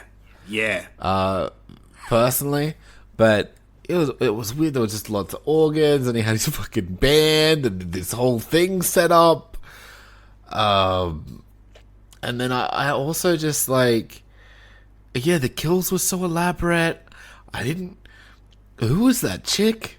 Did that get explained? No, there was a lot of what the fuck moments in this movie, but I never But she cared. was totally happy just to go along with it. So I originally... and shit, but who gives a shit? I thought it was his daughter. I thought it was his daughter, but apparently not. Yeah, I don't know. It And never then, yeah, explains. just the detectives were funny, and the people they were interviewing, and then he's just running around and being like, blah, blah, blah, blah, blah. Like, you know who he reminded me of? Fucking Snape from Harry Potter. Yeah, a little bit, right? Mr. Potter. And then it's just like it's so ridiculous. The whole thing is like, I'm just gonna give all these doctors these cool necklaces and then kill them. Yeah. And then burn their faces. There's so much like ritual in this shit, dude. Yeah. And it's like, why did he know how to do all this shit? Because he's a genius piano player. Yeah, right? Like, there is a lot of... now you're mentioning it, there is a lot of what the fuck in this movie, but I never once cared. Nah, I just went with it. I'm just like, okay, that's I was just what's happy. happening. Yeah. I was like, there's a weird robot band. Cool. Yeah. That's there. That he winds up. He likes There's music. The horny... the horny film man is like... Yeah. I'm like, what's your plan, sir? You're gonna crank and crank? Uh-huh. So, what did you give this out of 10? I gave this 8.5 out of 10. I really liked it. Nice. Okay, I gave this a 9. Nice. I dug it. Can I just go again quickly? You may. Because I love this movie, I went and watched the sequel, which is Dr. Phibes Rises Again. I thought it was Rides Again. Like he's on a horse this time. So the story... puts his little thing in the side of the horse's thing. It's like, no. Right, Mr. Potter. The story of Dr. Phibes Rides Again, this came out in 1972, is the eminent Dr. Phibes awakens from a decade of suspended animation and heads to Egypt with the corpse of his dead wife. That's not what he did. That's not how the ending went. No, I know. I know. I don't want to spoil it, because if you haven't seen it, fucking watch it. But I did love the ending. I love a dark ending. That kind of person winning. Yeah, yeah. And like, even though it doesn't seem like winning, in his own way, he kind of won. But yes. Yeah.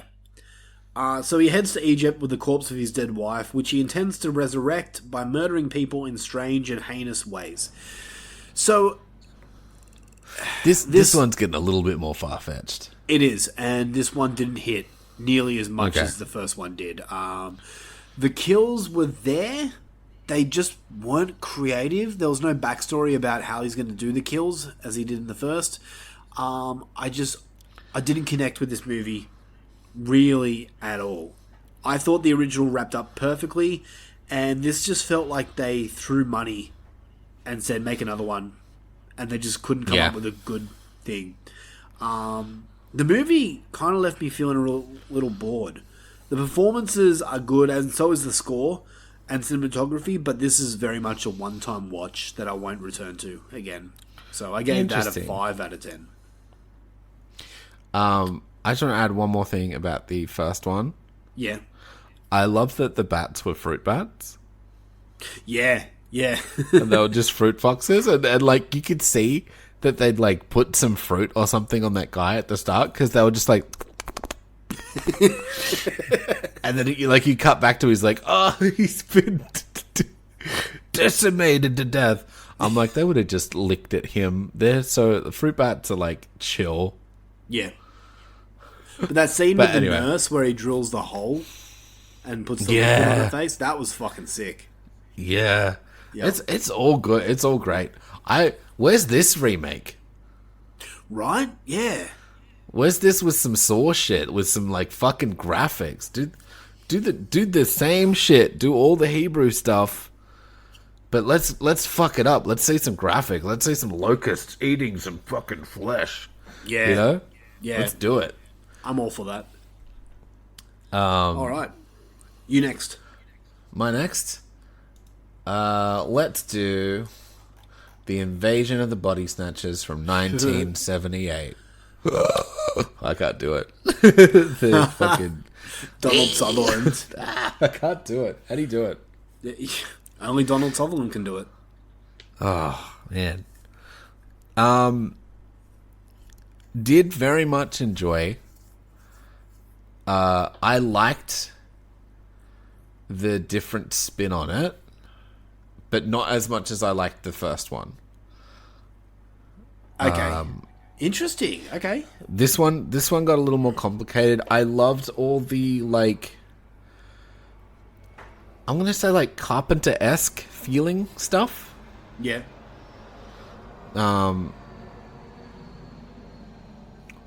And sort of like cool effects, but man, this one was long. Yeah. And super complicated. Whereas like the first one was really like, okay, they're plant people, they're doing this, they're doing that. I could really follow along. And I enjoyed it. Whereas this one was like, it's had a lot more cool looking imagery.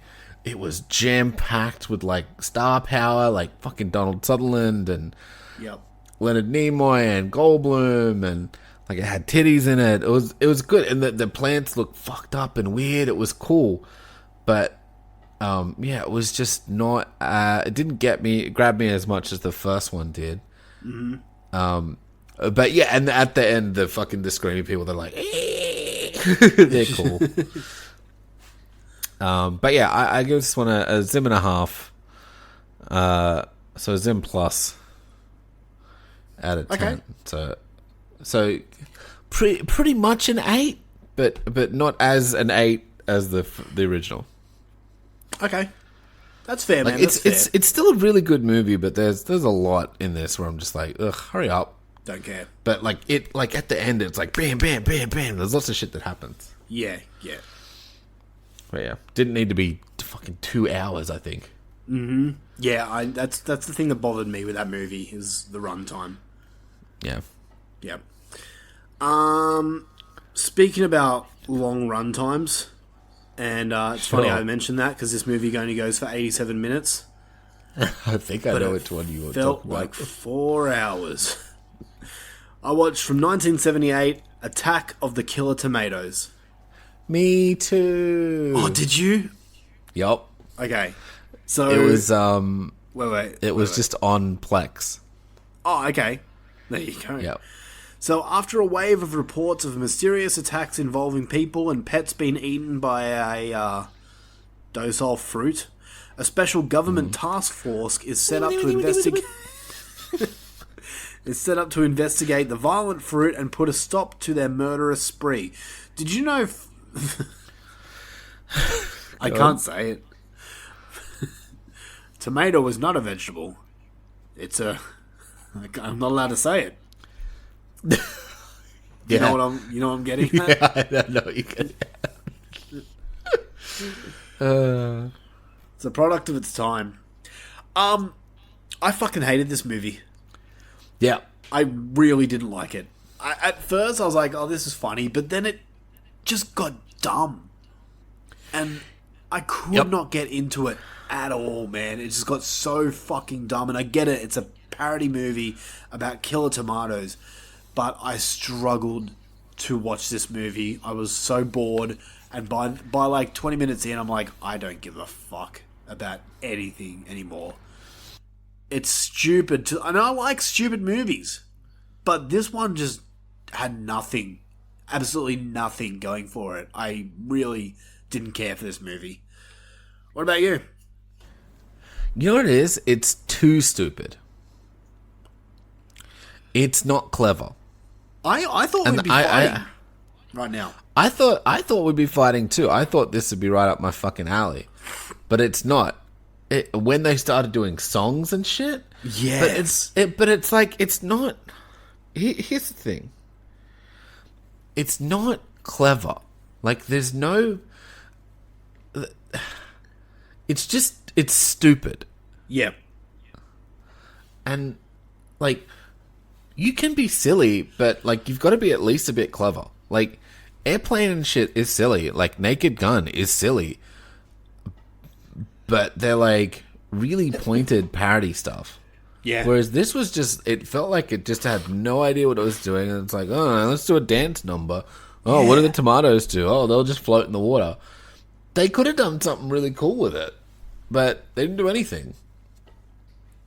Nothing. Like, they weren't taking a jab at anyone. I didn't feel any references in the movie. Like, I didn't... Like, it... I don't know. It just seemed stupid, and it was boring for the most part. It was. It really was. It was so much dialogue, and I didn't care by the end. Yeah. Like, it was a lot of talking, and then it was just like, oh, the tomatoes like... And then they just threw tomatoes at shit. They didn't try and draw a face on it, or teeth, or shit, like... is on the cover. Like, they could have done some interesting shit. Yeah, they could have, like... It barely feels like a parody. Yep. Because I don't know what they're parodying. I guess they're parodying big monster movies and stuff like that. But in a way that, like... I don't know. It was dumb. I didn't enjoy this. I didn't think it was funny. Like... When I was laughing at it, if I was laughing at it, I was laughing at how stupid it thinks it. Like, how it thinks it was funny, and I'm like, that's not funny, you're stupid, and that's funny. I agree. So, yeah, I give it a 3, and I think a 3 is generous.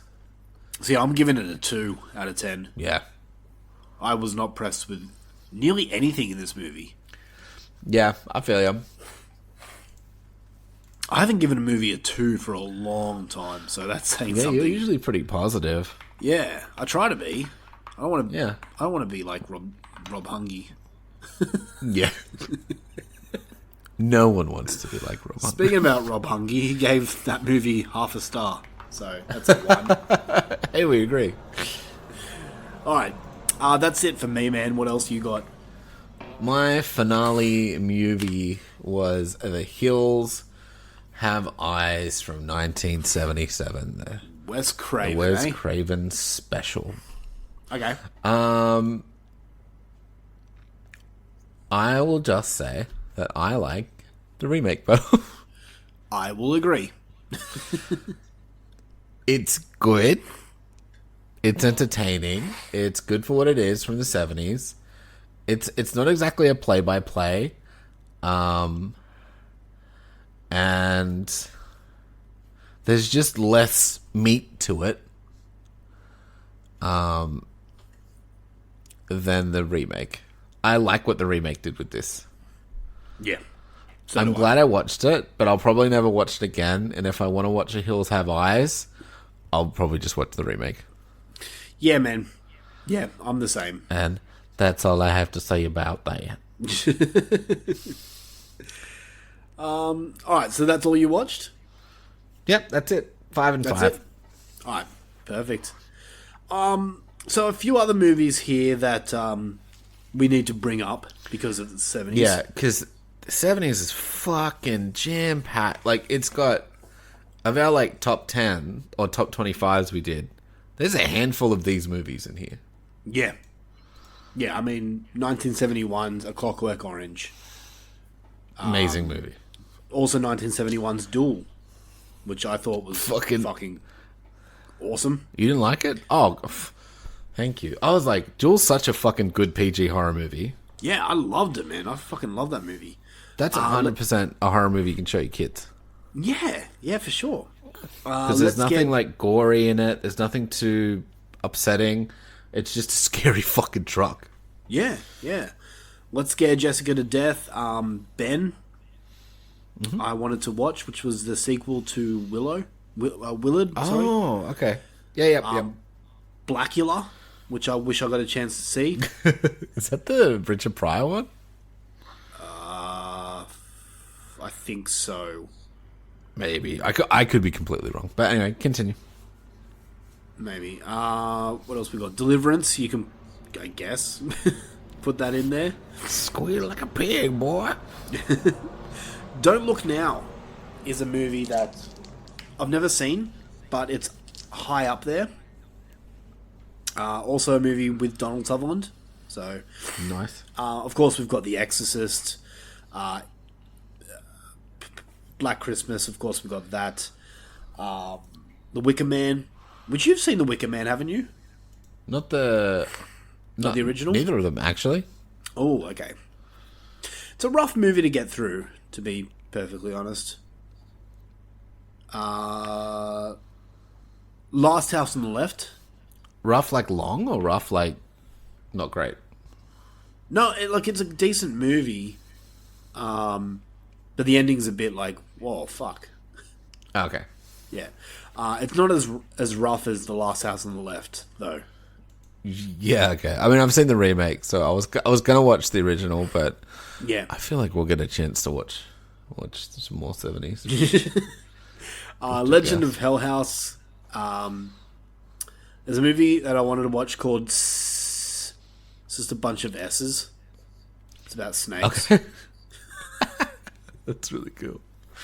What else we got? Of course, the Texas Chainsaw Massacre, Jaws, Burnt Offerings, Carrie, Deep Red, Alien, Suspiria, which I thought you would have watched. Suspiria was like my next movie I was going to watch. Okay. Yeah, the 70s had a bunch of movies. Martin was another one that I wanted to watch. What's that one? Excuse me. Bless you. Directed by George Romero. It's a young man who believes himself to be a vampire. I'll leave it at also that. had Nosferatu the Vampire ready to go as well. Oh, yeah. Yeah, that's a good one. The Island of Dr. Moreau is another movie I wanted to watch. I just didn't get a chance to. Oh, yeah, me too. Jesus. I got the sniffles. The Town That Dreaded Sundown is a good movie. I like that. Eraserhead, if you hadn't mentioned it. Yeah. Which, funny enough, you and me enjoyed, which is weird. Yeah, it's weird that both of us enjoyed that. Yeah. I Spit on Your Grave, of course. Nice. Classic. Alien, The Amityville Horror, The Brood, Dawn of the Dead from 78. Piranha. Phantasm. Prophecy. Prophecy from 1979. This is a batshit fucking film. Holy shit.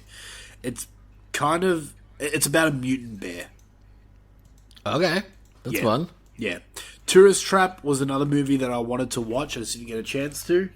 When a Stranger Calls, you know the story about that is. I think so.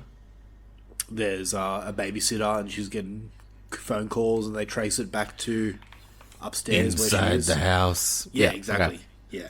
So yeah, the 70s had a lot of decent films coming out. And I did the count. So the 50s had 99 movies. The 70s had 555 that I counted on Wikipedia. Nice. So once again, much like the 30s and the 2000s, the later decade had more movies, obviously. So this is where we get into the fights now. Mm-hmm. And I feel it's going to be quick. So... we'll see. Which decade? Question number 1. Which decade had the more influential films? You want to go first? I think... I want to say the 50s, right? But I don't think it is, man. I think it's the 70s. Like, we're still... like, yeah, we still get kaiju and stuff and all that sort of shit, but... we really, like, I think we hit peak fucking horror in the 70s, you know? Like... yeah. Yep. We did. I mean, there's decent movies that came out in the 50s and all that stuff. It was a whole different time frame. There's slashers every fucking year. There's, like, creature features every year or two. Like... mm-hmm. It's... I don't know. Yeah, I really think the 70s is way more influential than the 50s. It is. Like, it brought in so many more subgenres into the horror. We spoke about the slasher genre. We spoke about religious horror. There wasn't really much of those things before that. I mean, obviously there was, but it really came into its own in the 70s. And that's why I think the 70s had more influential films than the 50s. And I think this was the start of, like, a lot of really realistic, quote-unquote, looking like practical gore. Yeah. Yeah, it did. It did. So, we're both going the 70s on that? Yeah. Yep, okay. Question number 2. Which decade had the more enjoyable films? Once again, dude, I'm just going to say it. It's the 70s for me. Yeah, I enjoy it. Like, I've got a soft spot for 50s movies, but like, and like, you know, there was a few where I was like, you know what, I enjoy the original better than the remake, but for the most part, if I'm whacking on a movie and it's from the 50s or the 70s, it's from the 70s. I mean, how can you not, man? No, like, legit. don't get me wrong. Legit. The 50s is important in the horror genre, but at the same time, I'm just going to go out and say it, man. The 50s is, so far, my least favourite decade that we've done. Wow, okay. I enjoyed it. I like all the sci-fi stuff and shit, but yeah, it's just like, it's got Alien, it's got Jaws, it's got... there's so much more enjoyable, like, 10 out of 10 fucking holistic movies. Exactly, yeah. So, question number 3. Which decade had more original and unique films? Well, more is easily the 70s. Yeah. I think, quite honestly, you said it earlier in this episode, the 50s did have a lot of remakes of the 30s films. Yeah, yeah. I was just thinking that too, where I was like, yes, it had a lot of original sci-fi stuff, but half of the movies seem to be just rehashes of 30s movies. Pretty much. Yeah, it did. So I'm taking the 70s once again. And given that they only had like less than 100 horror movies and half of them were fucking The Mummy and Frankenstein and, you know, yep. It's not as original. I can't fight for the originality like I could in the 30s. That's right. Yeah. Yeah, so we're both going the 70s again. This one is 70s. All right. Which decade had more importance in horror? Now, this one is a little trickier because without the 50s, we wouldn't have the big creature features. We wouldn't have the kaijus. I mean, maybe we would, but that's when they originated. But in saying that, the 70s had so much more importance. Yeah, again, I think this is when you start getting big blockbuster horror movies. Like, Yeah. I don't know what the 60s looks like, but like, you know. Well, no, we did, because just- the summer blockbuster was born with Jaws in 1975. Yeah, like, And then, I think this is when horror was really put on the map. Whereas, like, I feel like horror was sort of like a, I don't know, like, not a super popular thing. it was the redheaded stepchild in the 50s. Yeah, like, People still there was loved it, Some but- people that liked it, but it was like comic books, you know. Yeah, exactly. It was So- a very niche thing. And look, don't get me wrong, horror fans are still a niche audience, but there's still blockbuster fucking horror movies, and I think the 70s had a lot of influence in that. Definitely. Yeah. So we're both going the 70s again. Sorry, 50s. I do like the 50s. I wanted it to get some points, but it's just these questions are it's hard to argue with. They're aimed more at the 70s. Yeah. Well, you could give points to it here because the last question is, which decade do you prefer? Yeah, but I don't. I like the 70s, but I like it. Just, you know, I know Jaws is your thing, but fuck, Jaws is up there for me too, and Alien, and fucking like Halloween, Dawn of the Dead, Carrie. Exorcist, Dawn of the Dead, Texas Chainsaw. Oh yeah, exactly. Like fucking, I remember, like, I used to wear my Carrie shirt everywhere. I met you when you were wearing a Carrie shirt. Yeah, like, I was never as deep into horror as you were, but like, man, a lot of what I grew up watching of horror stuff was 70s shit. Yeah. Because we had all the old fucking videotapes, you know? Yeah, exactly. Exactly, So- man. So the 70s... Yeah. It's a very much a one-sided argument, especially now with the results, but how can you argue with the importance of the 1970s in horror? I'd still like to see what the people think.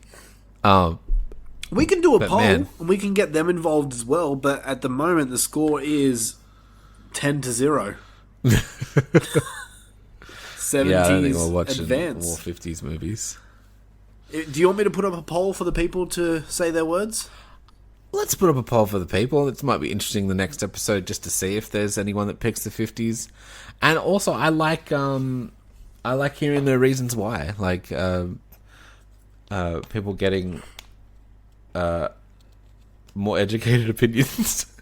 Yeah, that's true. That's true, because we are the You know? dummies, so makes sense. Like, who gave that mad, like, summation from last episode?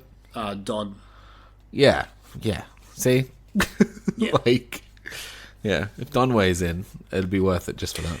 It will, but I can guarantee, like, his favourite movie came out in the 70s, so I'm pretty confident on what side he's... Although he's a big Godzilla fan, so who knows? Hey, look, I want to see what pans out. I want to see if anybody votes for the 50s or if it's as one-sided as it is here. Be curious to see. And, you know, the listeners get to play too. That's true, man. That's true. So, at the moment, well, it's kind of confirmed, but we now say goodbye to the 1950s. And the 1970s moves on. Nice. So, until next time, where we're doing the next decades are the 1990s, the 90s Yes. decade, versus the 1920s.